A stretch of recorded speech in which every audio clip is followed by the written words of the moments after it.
Hi friends, 4th month of ಪ್ರೆಗ್ನೆನ್ಸಿಯಲ್ಲಿ ಏನೇನೆಲ್ಲ symptoms ಇರುತ್ತೆ, ಬೇಬಿ ಗ್ರೋತ್ ಹೇಗಿರುತ್ತೆ, ಹಾಗೆ ನಾವು ಏನೇನೆಲ್ಲ ಡಯಟ್ ಫಾಲೋ ಮಾಡ್ಕೋಬೇಕು, ಈ ಟೈಮಲ್ಲಿ ಏನಾದರೂ ನಮಗೆ ಸ್ಕ್ಯಾನಿಂಗ್ ಇರುತ್ತಾ, ವ್ಯಾಕ್ಸಿನೇಷನ್ ಇರುತ್ತಾ, ಸೊ ಇದನ್ನೆಲ್ಲನೂ ನೀವು 4th ಮಂತಲ್ಲಿ ನೋಡ್ತೀರಾ. ಹಾಗೆ ನಿಮಗೆ ಸಿಂಪ್ಟಮ್ ಅಂತ ಬಂದುಬಿಟ್ರೆ ಇವಾಗ ಯಾವುದೇ ರೀತಿಯಾದಂಥ ಸಿಂಪ್ಟಮ್ಸ್ ಜಾಸ್ತಿ ಇರೋದಿಲ್ಲ. ಸೊ ನಿಮಗೆ ಸ್ಮಾಲ್ ಆಗಿ ಬೇಬಿ ಬಂಪ್ ಕಾಣ್ತಾ ಇರುತ್ತೆ. ಸೊ ಫ್ರೀಕ್ವೆಂಟ್ ಯೂರಿನೇಷನ್ ಇರುತ್ತೆ. ಹಾಗೆ ನೆಕ್ಸ್ಟ್ ಬಂದರೆ ನಿಮಗೆ ಬ್ಯಾಕ್ ಪೇನ್ ಅನ್ನೋದು ಸ್ವಲ್ಪ ಜಾಸ್ತಿ ಇರುತ್ತೆ. ಕೆಲವ್ರಿಗೆ ಲೈಟಾಗಿ ಬ್ಯಾಕ್ ಪೇನ್ ಸ್ಟಾರ್ಟ್ ಆಗಿರುತ್ತೆ. ಸೊ ಇಷ್ಟೆಲ್ಲ ಸಿಂಪ್ಟಮ್ ಇರುತ್ತೆ. ಹಾಗೆ ಬೇಬಿ ವಿಚಾರಕ್ಕೆ ಬಂದರೆ ಅಂದರೆ ಬೇಬಿ ಲೆಂತ್ ಬಂದುಬಿಟ್ಟು ನಿಮಗೆ 8 to 12 ಸೆಂಟಿಮೀಟರ್ ಅಷ್ಟು ಇರುತ್ತೆ. ಹಾಗೆ 80 to 20 ಗ್ರಾಮ್ ಅಷ್ಟು ಬೇಬಿ ವೇಟ್ನ ನೀವು ನೋಡಬಹುದು. ಸ್ಕ್ಯಾನಿಂಗ್ ಯಾರು ಮಾಡಿಸಿದ್ರಿ ಅಂದರೆ ವೇಟ್ನ ನೀವು ನೋಡ್ಕೊಂಡಿರ್ತೀರ. ಸೊ ಸ್ಕ್ಯಾನಿಂಗಲ್ಲಿ ಮೆನ್ಷನ್ ಮಾಡಿರ್ತಾರೆ.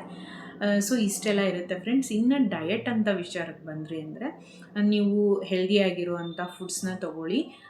ಫ್ರೂಟ್ಸು, ವೆಜಿಟೇಬಲ್ಸು, ಹಾಗೆ ನೀವು ನಾನ್ ವೆಜ್ ತಿನ್ನೋರಾಗಿದ್ದರೆ ನಾನ್ ವೆಜ್ ಎಲ್ಲನೂ ನೀವು ಆ್ಯಡ್ ಮಾಡ್ತಾ ಹೋಗ್ಬೋದು.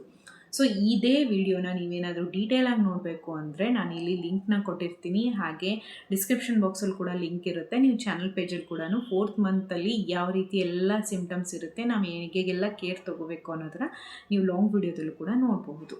ಓಕೆನಾ? ನೆಕ್ಸ್ಟ್ ವಿಡಿಯೋದಲ್ಲಿ ಸಿಗ್ತೀನಿ. ಬಾಯ್.